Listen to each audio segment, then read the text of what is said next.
Good health to you, fellow Ukrainians. A brief report on this day. The day began with an attack by Iranian drones. Most of them were shot down. 11 out of 14. Unfortunately, there were also some hits. 3 employees of the State Emergency Service in Khmelnytsky were wounded, 2 were killed. My condolences to the families.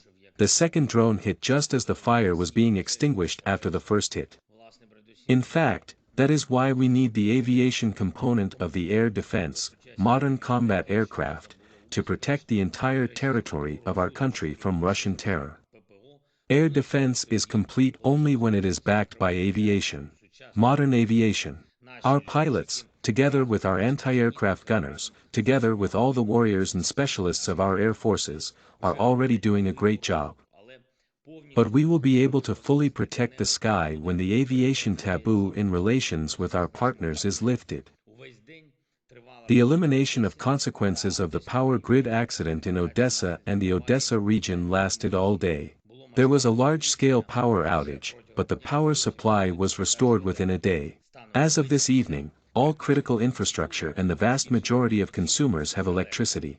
I am grateful to all power engineers and repair crews who ensured a quick result. Ukraine demonstrated and will continue to demonstrate that our resilience is higher than anyone's expectations. Today, I held several meetings with representatives of the government and security agencies. In particular, a meeting with the head of the security service of Ukraine Vasyl Malyuk. We discussed current issues and our steps to protect the state in the near future. We will not leave any chance to any internal threats, just as we don't leave it to external ones. Of course, I am constantly in touch with our commanders. Special attention to the situation in the east, of course, in the Donetsk region. Bakhmut direction, the situation is getting more and more difficult. The enemy is constantly destroying everything that can be used to protect our positions, to gain a foothold and ensure defense. Our warriors defending the Bakhmut sector are real heroes. I am grateful to each one and every person who is heroically holding this direction and other directions in Donbass. I thank each one and everyone who helps our warriors and does everything to ensure that our defenders have as many weapons, long-range weapons, powerful weapons as possible. Today, the U.S. Secretary of the Treasury paid a visit to Kiev. I thanked her for her vital financial support for our country. We discussed our current cooperation both at the level between Ukraine and the United States and at the level of global financial institutions, including the IMF.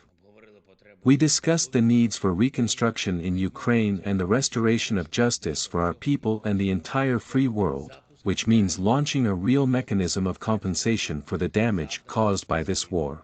Compensation at the cost of Russian assets. This is not an easy task, but fulfilling it and directing Russian assets to compensate for the war damage will be one of the most powerful hits of the free world against this aggressor and against any aggression in general.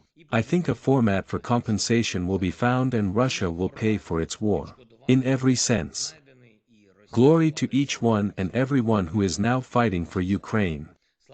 Thank you to everyone who helps. May the memory of all those whose lives were taken by Russian terror be eternal.